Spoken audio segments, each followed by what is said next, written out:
what is the song that you're trying to make, and then also, once the art is out there, once you figured out like what is the song or the piece of music you want to put out, really understanding where can it live, can you chop it up, can it be here, like is it something that can live in a 15-second clip or 30 seconds, or it's just so much more to consider. I don't think you have to be everywhere, but I do think you have to consider everything. Yeah, for sure. There are so many things to consider. Um, Michaela, what about you? Do you want to add to that? Are there any current trends that you see shifting the future of distribution? Yeah, I feel like this current platform that we are on right now, like the fact that we're doing this in the metaverse, I feel like that's something to consider. And the fact that like we all just basically had to rush and figure out what was going on so we wouldn't be left behind here. So I feel like this is a great place to potentially start. I mean, like it's been a great starting point for me ever since Pia reached out to me about this opportunity. But yeah, even if you just think about the metaverse, it's like, okay, cool. They're like having conferences in the metaverse. And then it's like, okay, are we going to do touring in the metaverse? Talking about the virtual merch, or like, is there going to be virtual merch in the metaverse? Like, what does all of that look like? And like we said, we don't really know what's going to happen in the future, but like, kind of like Josh said, it's important to at least have a baseline of what's going on so that you have an understanding of like how technology is moving around you.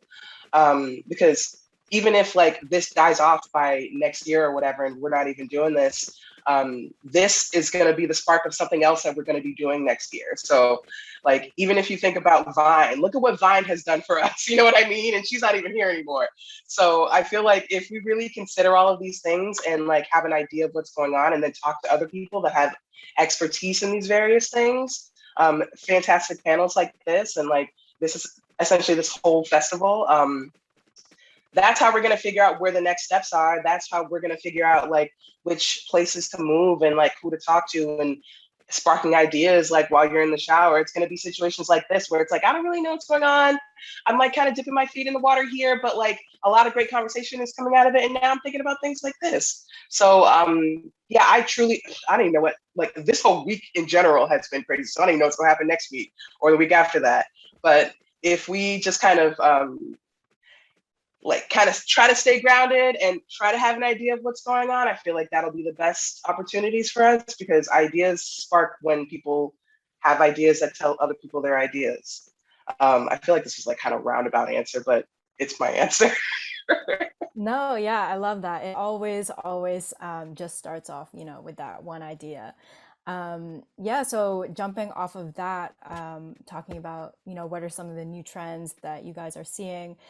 We'd love to hear what you guys specifically are most excited about in the music and tech space. Chris, do you want to start us off here? Yeah, I mean, I think, kind of going back to what we were saying before with the barriers of entry being kind of gone. I mean, to me anyway, it's fairly exciting to know that an artist who might not have, a lot of backing or a major fan base, or, might just be starting out, the playing field's been leveled a bit. Like they can still have a moment. They can still have a way to get out there and take off a bit, whether it's, a TikTok or however the song is connecting.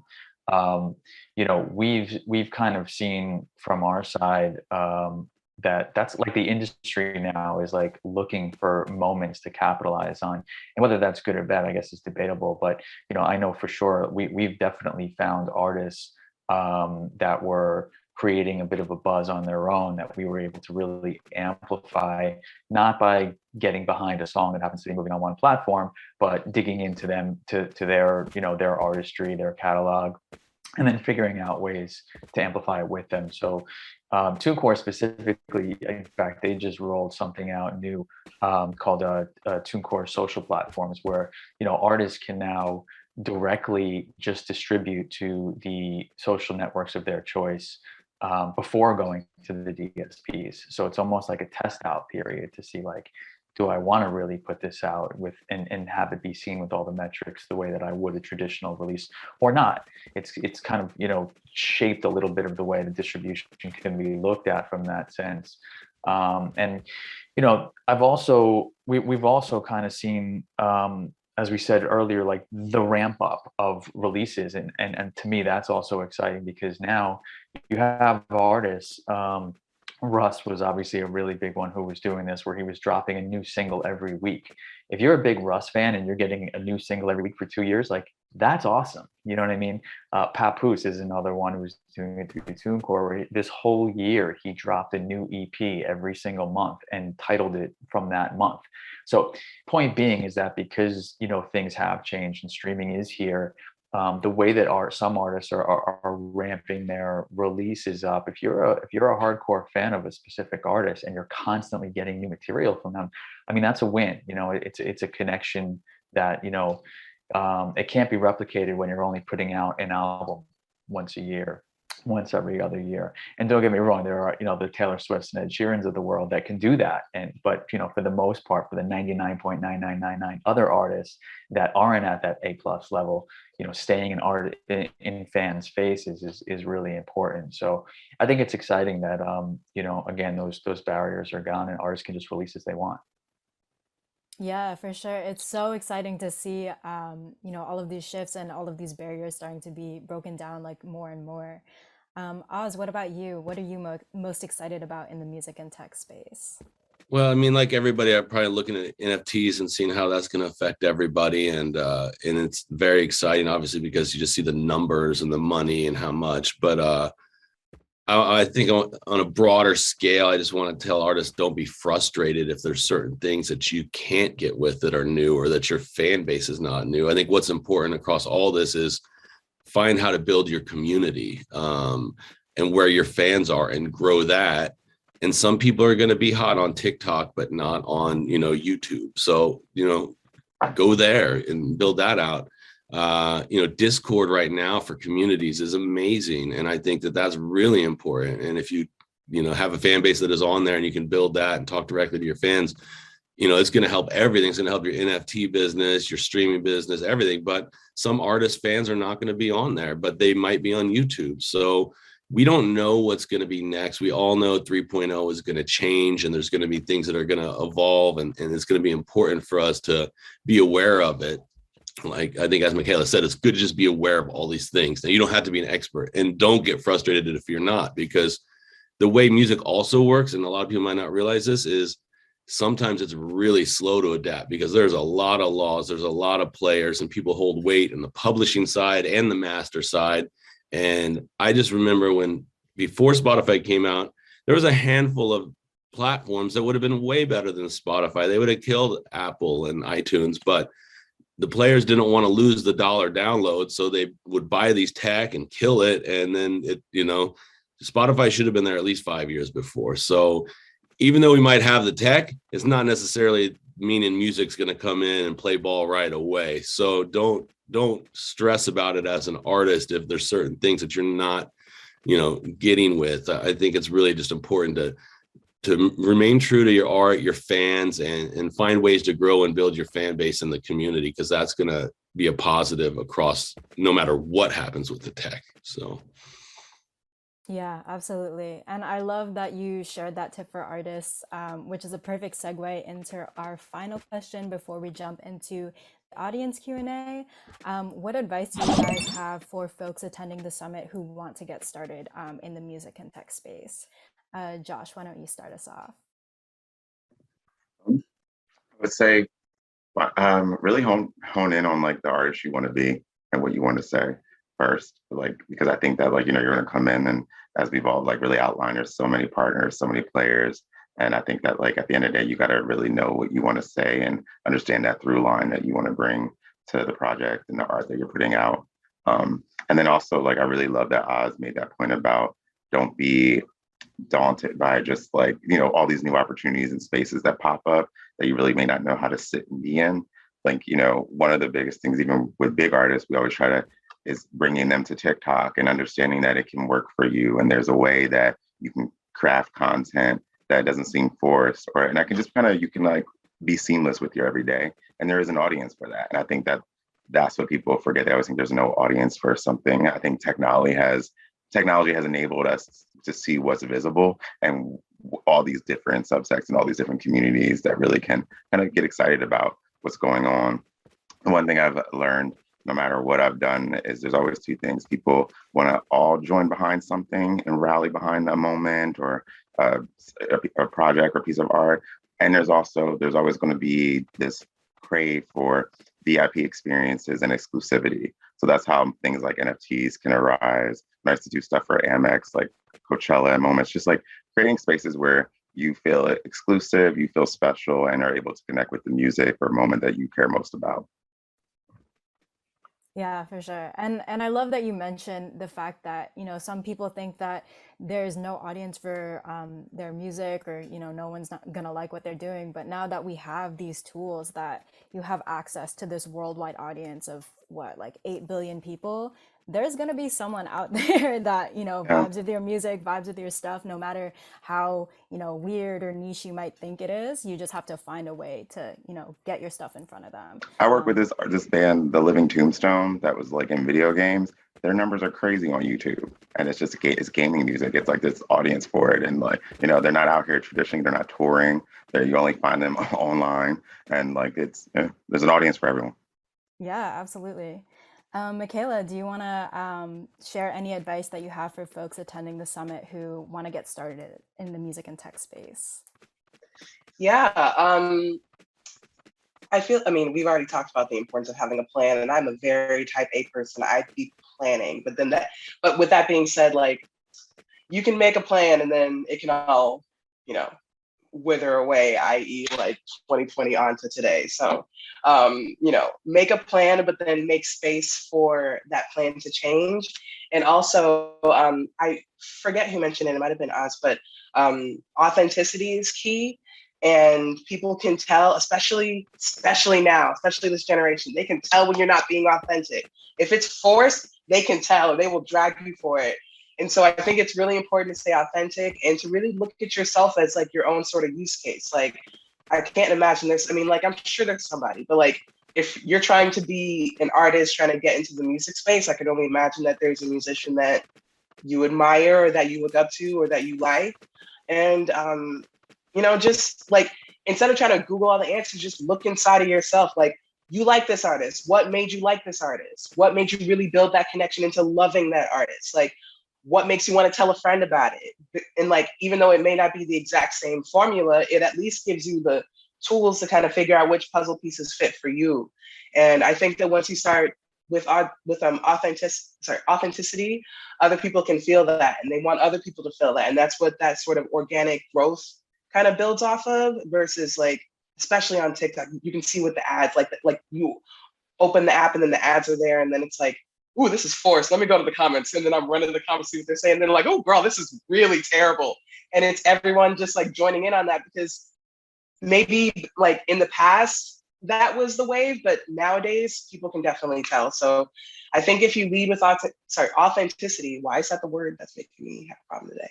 Authenticity, and you're authentic, then that'll lay a lot of the original groundwork for you so that you can actually build worthwhile connections with your existing and potential fans. Yes, for sure. I love that you, talked about leading with authenticity, and connected that back to what Josh mentioned about, if you are just being your authentic self, there's going to be an audience out there that appreciates you. Yeah, Ambush, this is my gecko friend hosting the report. How you doing? Thumbs up to you, Ambush. Much love.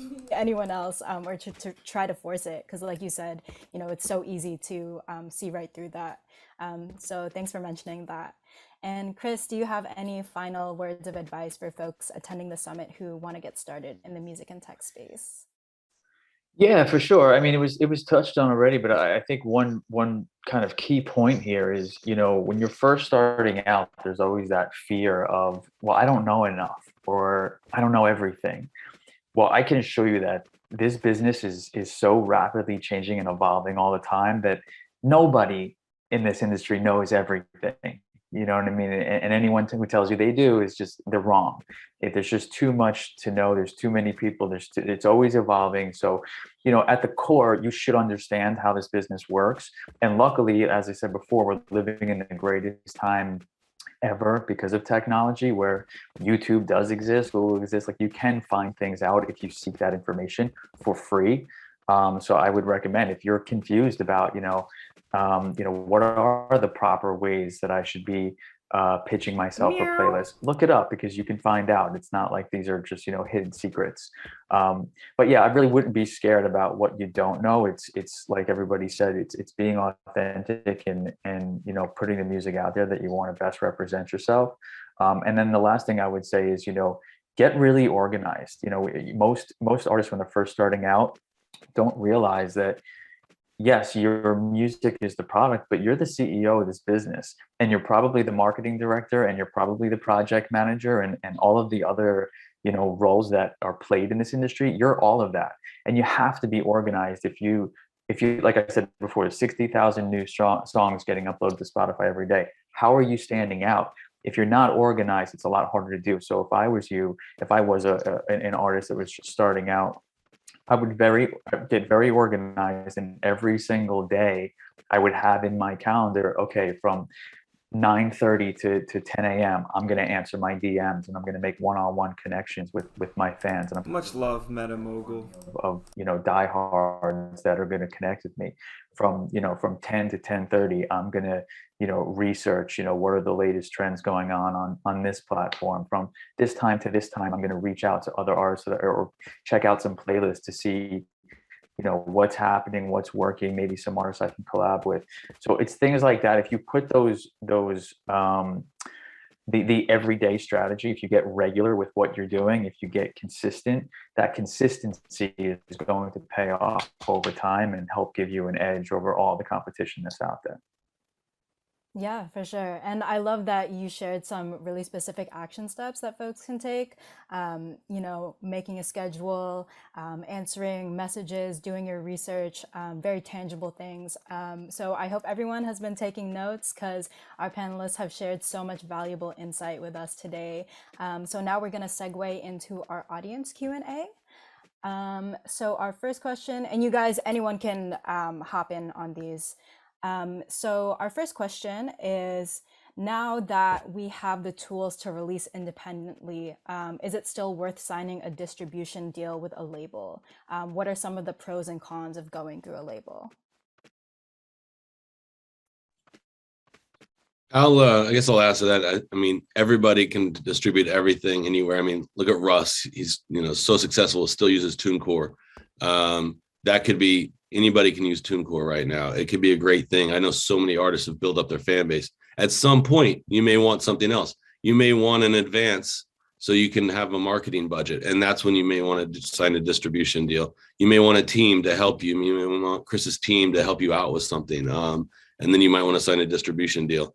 And most of the deals are pretty fair, and they don't lock you up for too long, but they are still kind of exclusivity things. So you have to kind of weigh with the plus and minuses of all that. When you're just starting out, if you're just going with a distributor, they're probably not going to do anything unless you already have a fan base and are doing something. So you're probably at a place where you need to make certain decisions. And there's always the decision to do that versus go straight to TuneCore or sign with the label. So there's always, pros and cons, and you got to discuss with your team. And it's really a unique situation every time. Yeah, for sure. I think that, like you said, it's such a unique situation with every artist. And I think ultimately it really depends on what your personal goals are, because, what one artist might be trying to do with their music is not, someone else's career trajectory. So I appreciate that you mentioned that. Does anyone else want to add to that about, now that we have the tools to distribute independently, what are some of the pros and cons of doing a distribution deal through a label? Yeah, I could definitely add to that. I mean, I think that, everything that happens within the business, there's a value exchange, right? When you release music, your listener, your fan is trading in a value of time to listen to you. Whoever you're getting into business with, there has to be a transaction of value at some level. So whether it's with a traditional record label, a distributor with services, regardless of what kind of a deal you could potentially be going into, you have to understand what that value is. So you need to know, okay, well, if I go with this company, these are the splits that I'm going to get. So I'm going to be able to have this much of the revenue versus this much. If I go over here, they're not going to let me own my masters, but these other companies will allow me to own my masters. This deal over here is for 10 years, while this one over here is for 5. So there's all these different key points that you kind of have to understand. And the one big thing that you're always going to want, I mean, yes, obviously everybody wants ownership. You want to own your masters if you can. Not everybody's going to be offered deals like that when you're first starting out. Or you're looking for significant money. But the reality is you want to have flexibility to put out your art the way that you want to put it out. So if you're going to get into business with somebody and they're going to dictate what your release schedule is going to be, they're going to tell you, okay, well, we'll put out this song once we have a hole for you in our own schedules. You have to understand that there are a million stories out there of artists who sign these deals and then they get shelved, and then they never, they get the bag, but you never hear from them again because they get shelved for 2 or 3 years, and then there's a battle to get out. And so I think no matter what kind of a deal you have, it's all about the value. If maybe you do want to just go to radio and have some big spend there, well then cool. Well then look at what the value of that is. Maybe you don't want to give up a piece in exchange for marketing plans and marketing dollars and having somebody fund your videos. Well then cool. Maybe just a straight flat distribution route is the way to go. It's again, like I was saying, it's really dependent on what you're looking for. And like you said, it's not always going to be the same thing, but just know that it's always a value exchange. So don't ever accept the first deal that comes, and without negotiation, you should always have a lawyer. Trust me, I know it's expensive. It pays to have a good lawyer and manager to look over your deals and, not just sign something because it's put in front of you. Yeah, I hope you guys. Oh, sorry, Michaela, go ahead. No, I just want to quickly add, as my dad would say, there's no such thing as free lunch. There's never such thing as free lunch. It's always going to cost you something, whether it be your time or something. So really important to go on ahead and get that legal representation and look over your stuff, because you don't want to be caught up. It happens so often. It's sad. So yeah, that's all I wanted to say. Yeah, absolutely. I hope you guys wrote that down. So I think we have time for maybe 1 or 2 more questions before we dive into our listening session. So the next question, how do you see NFTs and DAOs shifting distribution? I know, we've been seeing a lot of people getting really creative with, just not even going to streaming platforms anymore and just completely releasing their music through NFTs, finding new ways to reach their audiences. How do you guys think that NFTs and DAOs are going to change distribution?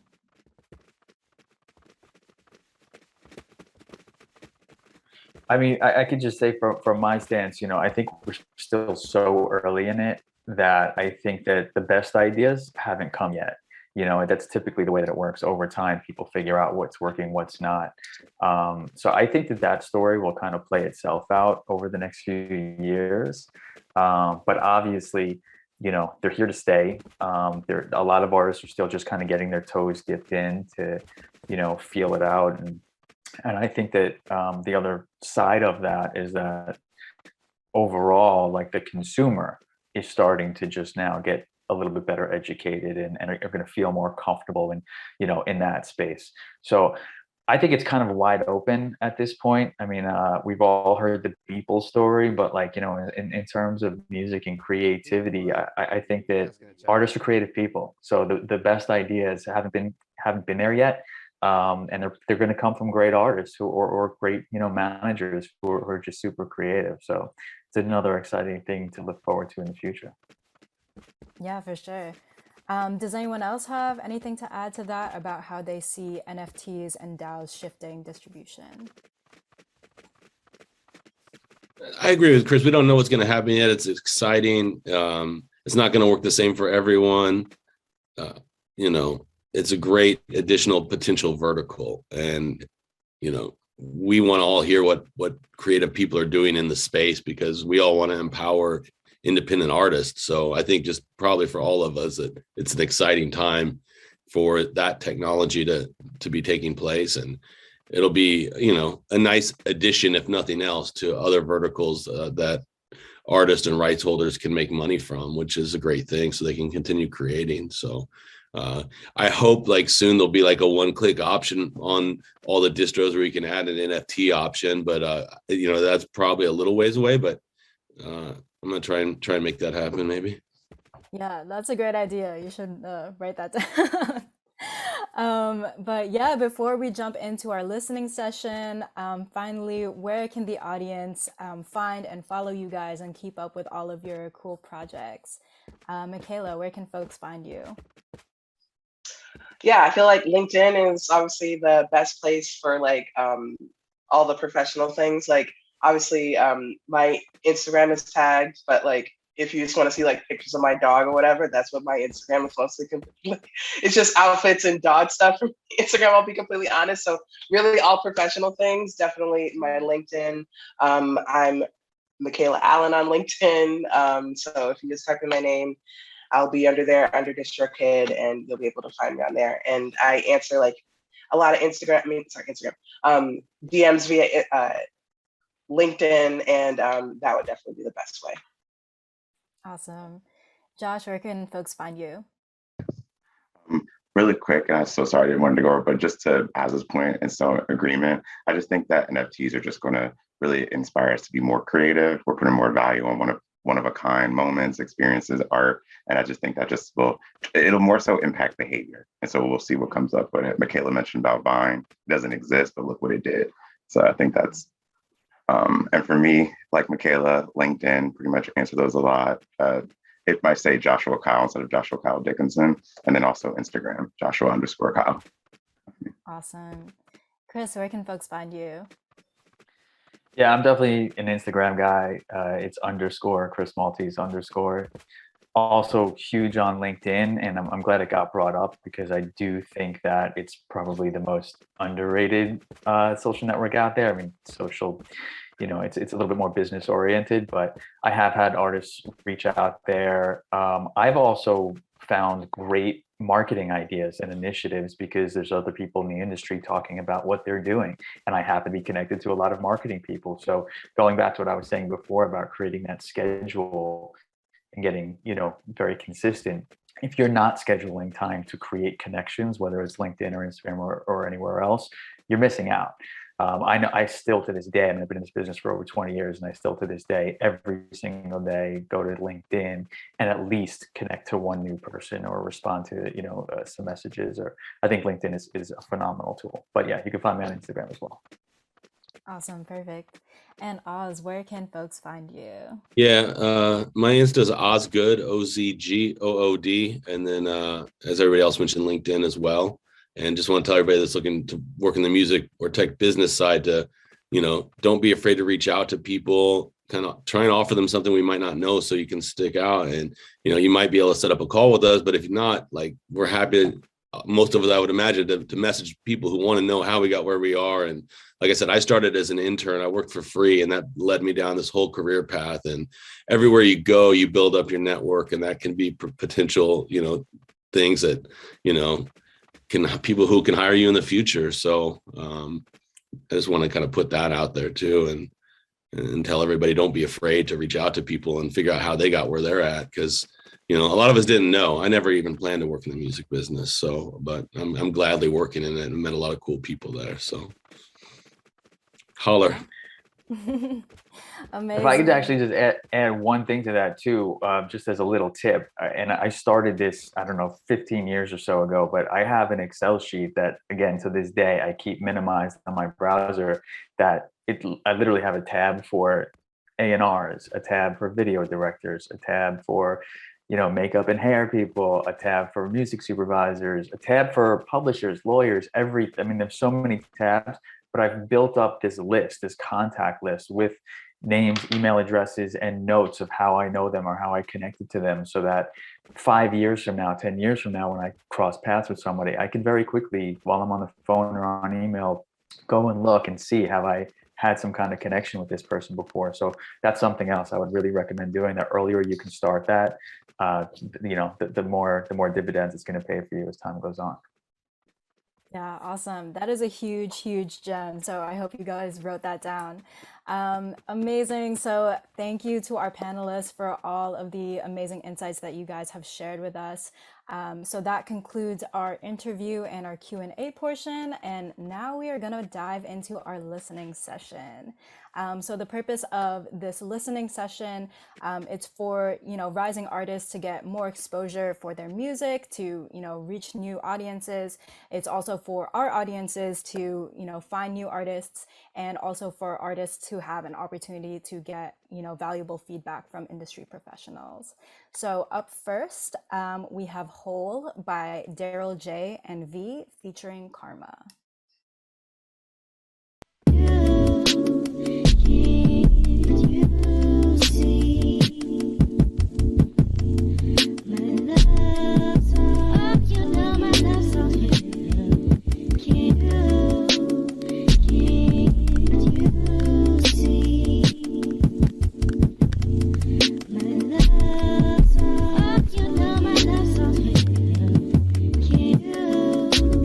Something about the moment, I knew it when I felt it, feeling so different. Oh, ever since I found you, I feel brand new. It's like I'm living in a dream, got me floating on cloud nine, and I ain't afraid to say it, no. Got me thinking about some kids and a marriage, babe. Yeah. And it's all because of you. What's good, everybody? Do anything for you. Just listen. You what's been missing. You bring possible in your metadata. There's definitely so many different playlisting that could land. I always think in the mindset of TV and film, and so whether it's like outro credits or like a cut scene or moving into something, definitely. I love the vibe of the song and his voice as well, especially.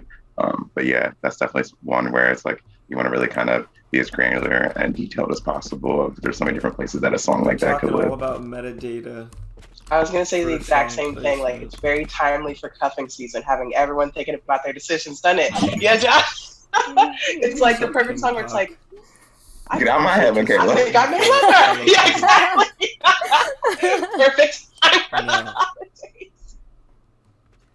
Yeah, I was just gonna say. I mean, meow meow meow. Definitely a vibe. I mean, just if I was gonna give any kind of, feedback in terms of changes, I would just, if it is something from a playlist perspective that you're looking to like really dig into. Appreciate you. I think the intro was a little bit long. I'm doing well. This is our kitty reporter reporting in. It took a while before we got to that hook. So I would just maybe chop that down a little bit. But also for a song like that, a lot of people don't really think about licensing and sync when they're first releasing. There's a lot of third-party sync companies out there that will rep you, and it doesn't cost you anything. That's a song I could see landing in a film or a show. But yeah, it's a vibe. I mean, I definitely dig the song. But don't sleep on licensing. It's the closest thing you can get to overnight success. And I would just maybe chop that intro down a little bit. Awesome. I agree with everybody. It's a vibe. Amazing. Okay, so up next we have Come On by Shine Robbins.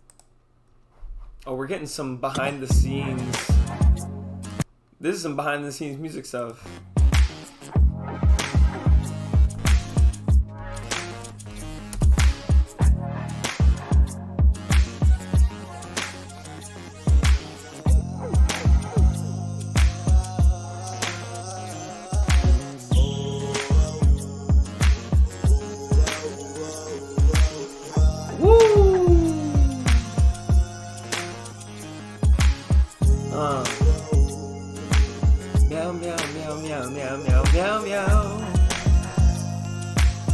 Let's go. Living that cat life. In the fish, eating all the tuna fish. Like, who this is? Living that cat life. Meow, meow.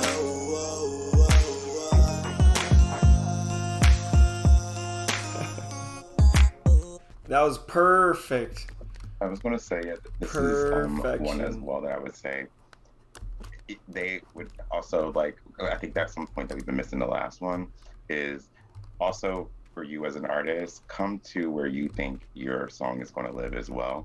Like even when I think on the brand partnership side, when I do like when we do video treatments, it's like when we're putting scenes in to like a deck and we're like pitching partners and stuff like that, we want to show them where their product can live and like or with the vibe or the feeling that the song is giving, where other things kind of come into play. And I think that's important too. So this could either be like, you know, like we're saying like credits or something like that, or because it's the way that it is, it could be really kind of chopped up and shrunken in different areas. It could, you know, it could be like literally on like 15-second ad clips or somewhere else. Yeah, for sure. Does anyone want to add to that? Anyone have any feedback for Shine Robins? I have a quick question. Is it assumed that these songs are already distributed, or are some of these maybe not? I think most of them may already be distributed, but some of them may be unreleased. I'm not sure about the specific one. Okay, for sure. Because I'm not sure if this one's unreleased, but I did, because like you so graciously put the names and the songs and everything in there. So I was like, all right, girl, I like that. Let me go on Spotify and look it up, but I could not find this one. So I guess one thing I'd say is in an instance like this where you are like, okay, it's a secret release. Okay, I get it. Then, but even then, like, I do really like this song. I mean, I'm the sort of person that likes those little like minute and a half, like almost 2-minute little interlude songs. And I'm like, oh wait, no, where's the rest of it? They got me with the come on in the beginning, and then I can't even look it up later. So I guess in an instance like this, like, and like, not to say that like I won't be able to find it later, but that's later, and that, you know, there's been time in between when I heard it and when it's actually out. So while I do really like the song, I feel like in instances like this where it's like, oh yeah, this is great, let me continue on that journey. It would be maybe even better to have something that's already a little bit easier to find or a little bit more widely available to show, just so that people can dive in and start learning about you. Because even the artist's name I wasn't able to find on Spotify. And not to say that Spotify should be like your one, only, whatever, but it's like the Google in terms of where people are going to try to go and find you for the most part. So really like it, but I wish I could hear more, essentially. Yeah, this one is not out yet, but we will definitely be hearing more from Shine Robin, so keep an eye out for that. Does anyone else have any feedback before we play the next one? Just talk about maybe like once it is out, like how to maybe like make it more findable, and to expand on what Michaela was talking about is a kind of a hack to do is make your own playlist with other artists who you like, who think people may search, and then kind of pin that to your page and advertise that playlist too, and then write real descriptive, going back to metadata, a real way to publicly affect where the song might get heard is by listing everything in the description. Because when you're searching on Spotify, you know, you might have a song like that sounds like somebody else, and you put their name in and put their music on and add yours to it and advertise that as well, and guilt by association kind of. Yeah, that's a huge tip right there. All right, so our next one is going to be Shadow by Elsie.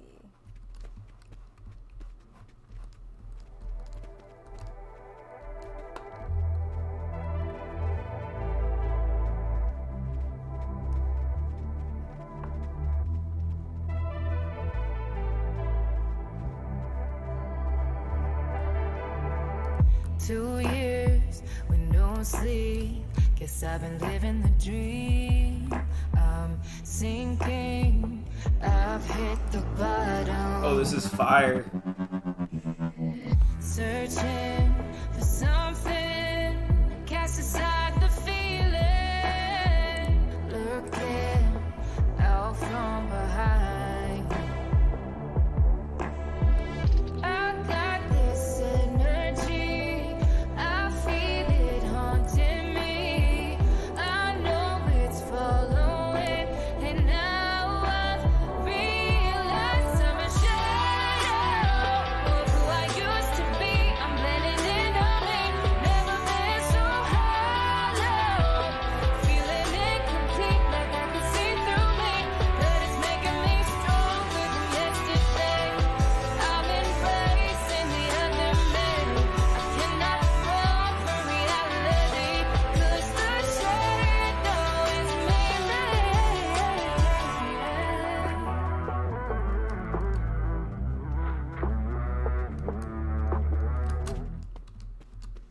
Fire. Fire. Anyone What's up, have Loud any Mind? feedback for Elsie, whose song is called Shadow? Look at the top of the hat, though. Did you ever see that? Look at that. Yeah, I mean, I thought You it was. see the globe I thought that's on it the was top? Cool. Cool voice. It's another one I could see from like a visual point of view. So could see it in an ad, video game type of situation, maybe. I thought it was cool. I think the production was cool, but very full. So there were times where I kind of wanted to hear her more, and maybe I'm just not using the greatest headphones in the world right now, but I did want to hear her voice ride on top of the track a little bit more. But yeah, I mean, overall, I thought it was cool. It's probably the kind of song that, What's up, you know, Loud if it gets Mind? released as a single, you might want to put Dude, a mix package together. We I could have a hear lot the of work to BPMs do. being sped I'm up kind of and, procrastinating you right know, now. Just walking having around some different Decentraland. production elements You know? to it. So I'm doing a lot of work with a Yeah, lot so of there different actually projects, is a so I've been remix for playing a little Shadow catch that is up also on Elsie's Spotify page, so you guys can definitely check this that out weekend, and I afterwards. got a lot done, Does anyone but else still got a have lot any more to feedback do, for Elsie? including some things that we I have mean, to yeah, cover like here on I the should say that right report. away. But yeah, no, it's one of those ones like to his point. Like it's like it reminds me of Should I the get to core it? of it. I don't Like, know. it's Should a we very keep watching emotional this, or song. should I I get think production can kind of into shift business with y'all right the now? exact feeling and the mood that you want to feel when you're hearing it in different ways that could be beneficial. Kind of reminds me of like what's that Tate McRae song? He broke me first or something. But when they rolled it out, there's so many different versions of it. There's sped up, there's slow, there's acoustic. I think we might need to step out of Casa Azul for a sec.